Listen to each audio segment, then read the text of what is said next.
everybody, welcome back to the YouTube channel, and we are Sexual Chocolate 2.0 and the Cracker. Yeah, Mike. So, yeah, our fantasy guru, who wanted to be known as far from being a teen wolf. Say fantasy guru? Yeah, hold up. I meant be your fantasy guru. I swear, Teen Wolf ain't got man, nothing to do. that was going so well until I said that. No, because my mind is all fantasy football right now as we're trying to set up the league and all that stuff for here at our but so our wrestling fun facts and trivia guru thought that'd be funny. He thought he'd see if we could get you to crack. So, man, our Team Wolf specialty here. Yeah. So yeah, but this show definitely started off the rails. But we welcome to Mike's Wrestling Fun Facts and Trivia. We've got yet another wrestling trivia question to answer this week. Not sure what year it's from. Not sure what it entails. I think he said it is going to be involving SummerSlam all the way now till that pay-per-view happens here in a few weeks. So we'll go with that. But let's check out the question real quick, and we'll let you guys know what we think about it. So here we go. The first time that the WWE World Championship was on the line at SummerSlam was in 1990, the third SummerSlam, when the Ultimate Warrior defended against Ravishing Rick Rude in a steel cage. In 2011 and 2013, the championship was actually defended twice at each of those events, as both times the holder of the Money in the Bank contract cashed in for the opportunity to challenge for the championship.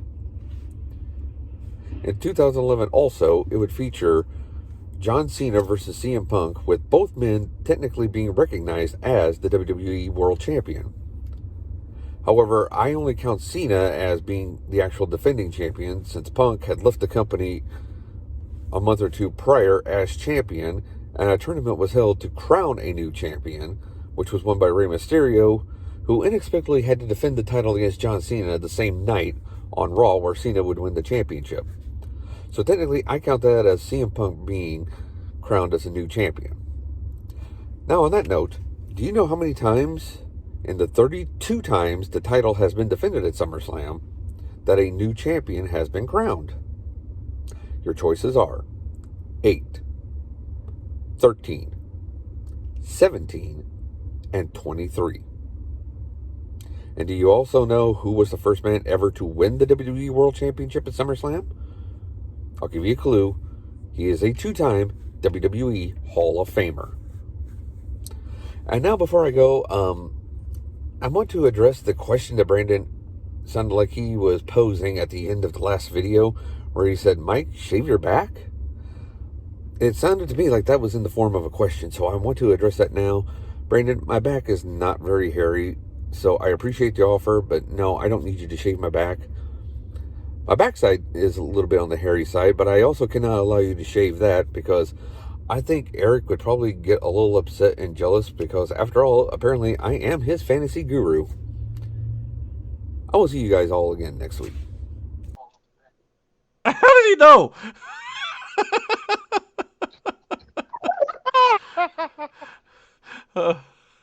How did he know I was going to call the fantasy guru this week? That's terrible. Man, that's just not right, bro. So what was the question? Okay. All right, I got it. All right, so the question is, how many times has a new champion been crowned in the 32 years of SummerSlam? The options were 8, 13, 17, and 23. The second question was, who was the first man to win for the title to change hands at SummerSlam? So this could be a while ago, and that person was a two-time WWE Hall of Famer. The list of two-time WWE Hall of Famers is short to begin with. So that kind of narrows it down, even though the only one I can think of off the top of my head is Ric Flair, and I don't think he was the first one to do that. But I guess we'll get into that here in a second. But before we get into this question, Mike, I got a little bit of a bone to pick, though. As the resident CM Punk fan here, I'm going to disagree with you on that. I think CM Punk was still the rightful holder of the WWE Championship. Hence the reason why they had to match, because he was never pinned or gave up that belt. Yes, he left the company supposedly. He didn't actually leave the company, I don't believe. I know supposedly his contract was up and stuff like that, but I think that was mostly storyline. I don't think he actually did, if I remember correctly. But anyway, but that's just my little bit of a nitpick there. But I understand why you feel the way you do.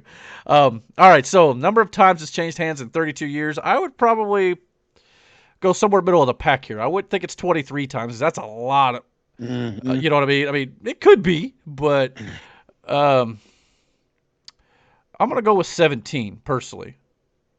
What was the numbers again? 8, 13, 17, and 23 times it's changed hands. 8, 13, 17, and 23. Mm-hmm. I'll go 17. I'll go 13. 13. Okay. And then the first person to have the title change hands to at the event, 2-time Hall of Famer. Gosh, again, it's not Flair, because Flair wasn't around enough, especially in the early days. I mean, well, I guess Hogan would be a 2-time Hall of Famer now. So, and I know last week we thought it was either last week or the week before we thought the answer would have been Hogan, but it wasn't. It was a swerve. I'm going to go with Hogan this week. I'm just thinking maybe he's tried to give us that Hogan question that we said he maybe never do. But that's me. See how clever. I'm not gonna.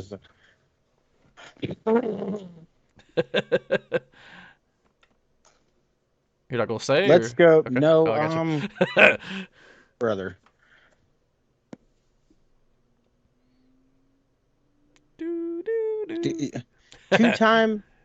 Two-time Hall of Famer. Yeah. How many two-time Hall of Famers? There's not many. I mean, the only two I can think of on top of my head are Hogan and Flair, and I know it ain't Flair, or at least I don't think. But I can't think of another one, to be honest with you. Look, I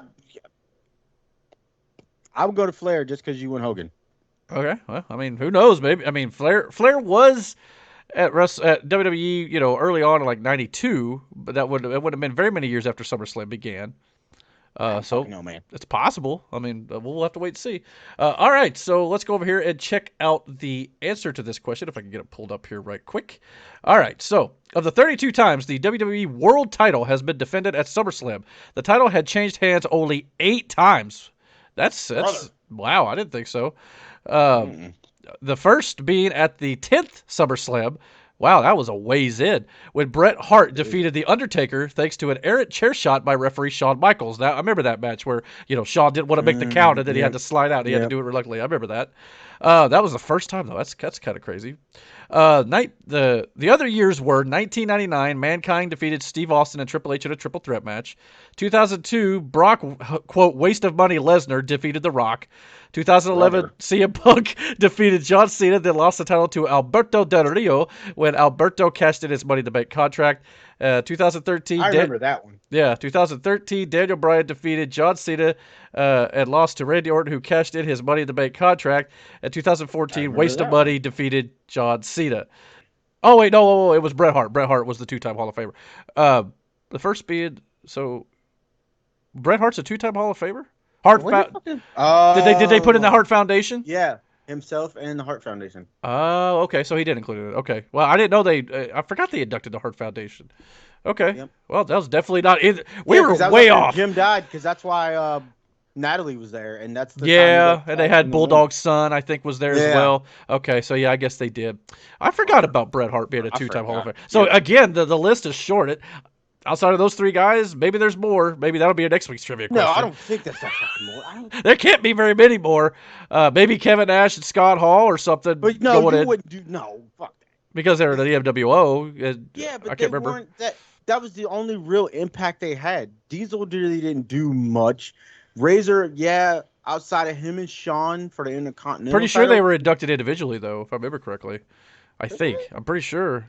A quick Google search will fix that. Right. Well, we can do it. Okay. Well, 8. Okay. Here it is. 8 wrestlers have been inducted twice, individually and as part of a tag team group. Ric Flair, as we mentioned. Shawn Michaels, I'm guessing. Did they put in DX? I guess they did. I didn't remember. Okay, I guess DX was. Shawn Michaels, Booker T, because he was part of Harlem Heat. Harlem Heat, yep. Bret Hart, Hulk Hogan, Scott Hall, Kevin Nash, Oh, wow. and Sean Waltman.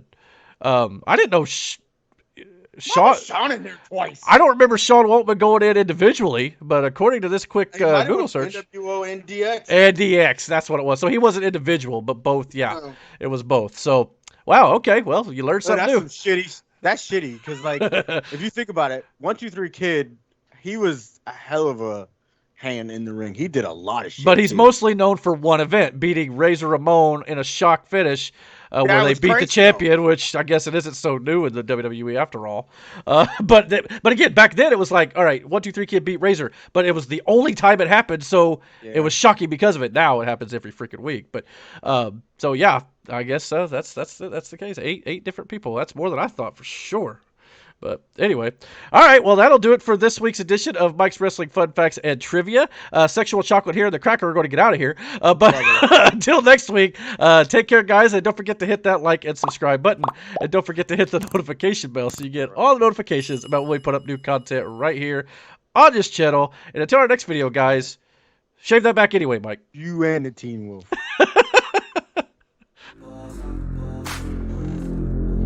Yeah. Ready to go, man, lock and load. That's right. I swear to God that I can jump you, bro. Yeah. I got a shot and I ain't stopping, no. That's how I know that I'm unstoppable.